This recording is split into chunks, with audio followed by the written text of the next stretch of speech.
الحمدللہ رب العالمین والصلاة والسلام علی اشرف الانبیاء والمرسلین اما بعد فاعوذ باللہ من الشیطان الرجیم بسم اللہ الرحمن الرحیم۔ کریم رب نے ارشاد فرمایا والفجر ولیال عشر والشفع والوتر۔ جو پہلے والی آیت کریمہ ہے اس میں کریم رب نے نماز فجر کی اور نماز فجر کے وقت کی قسم اٹھائی ہے کہ قسم ہے مجھے نماز فجر کے وقت کی۔ تو یہ اتنا بابرکت وقت ہے کہ جس نے اس بابرکت وقت کو پا لیا تو گویا اس نے سارے دن کی برکت سمیٹ لی، اور اس شخص کے ہر کام کا نگہبان اللہ رب العالمین ہوتا ہے اور وہ رب کی نگہبانی میں آ جاتا ہے، رحمان کے نزدیک ہو جاتا ہے اور شیطان اس سے دور بھاگ جاتا ہے۔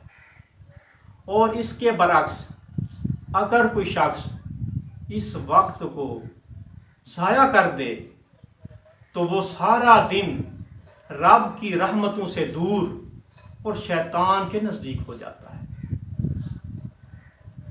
حکایت میں آتا ہے کہ ایک شخص صبح کے وقت اٹھا، نماز فجر بھی ادا نہ کی، نماز فجر چھوڑ دی، شیطان اس کے ساتھ ہو گیا۔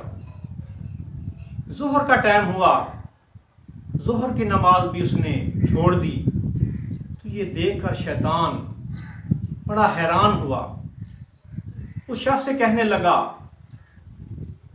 اے انسان میری طرف دیکھ، میں نے ایک سجدہ کرنے سے انکار کیا تو میں شیطان مردود ہو گیا، اور میں دیکھ رہا ہوں کہ تم نے فجر کی نماز چھوڑ دی، ظہر کی نماز چھوڑ دی، تو میں یہ خوف کر رہا ہوں کہ کہیں خدا کا قہر تجھ پر نازل نہ ہو جائے اور میں بھی اس میں پھنس جاؤں، لہذا شیطان وہاں سے بھاگ گیا۔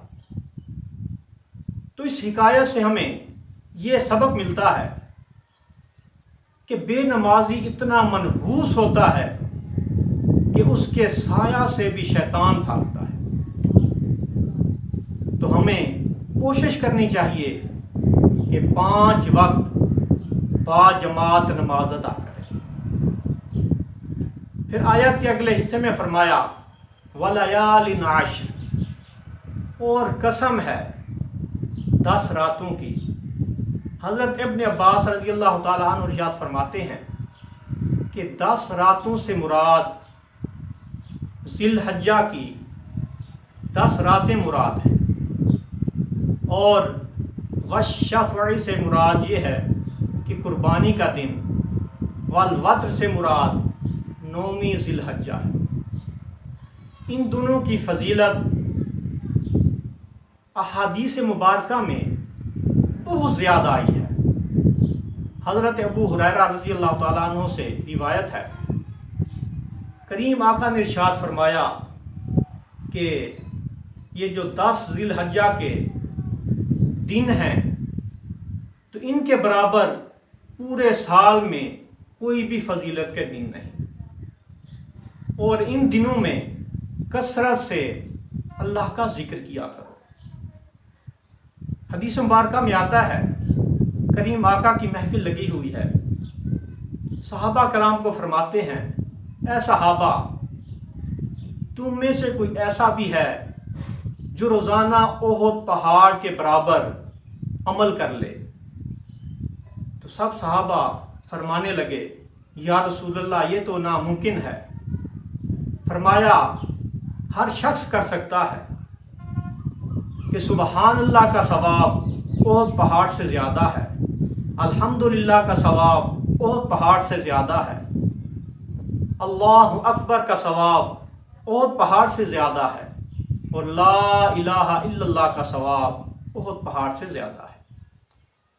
دوسری حدیث پاک میں آتا ہے کریم آقا نے ارشاد فرمایا 100 مرتبہ سبحان اللہ پڑھا کرو، اس کا اتنا ثواب ہے کہ گویا تم نے 100 عربی غلام آزاد کیے۔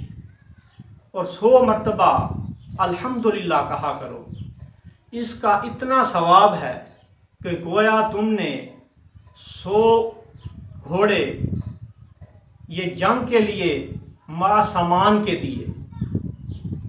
اور اللہ اکبر 100 مرتبہ پڑھا کرو، اس کا اتنا ثواب ہے کہ گویا تم نے 100 اونٹ قربانی کے لیے ذبح کیے اور وہ قبول ہو گئے۔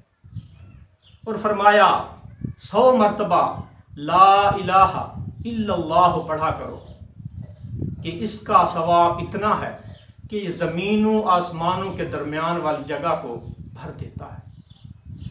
اور فرمایا کہ ذی الحجہ کے ہر دن کا روزہ 1 سال کے روزے کے برابر ہے، اور ہر رات کی عبادت شب قدر کی رات کے برابر ہے۔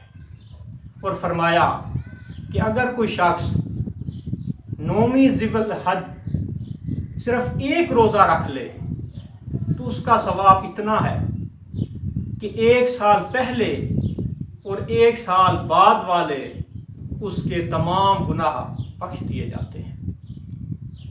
قربانی کی فضیلت کے بارے میں حضرت علی المرتضیٰ رضی اللہ تعالیٰ عنہ سے حدیث مروی ہے۔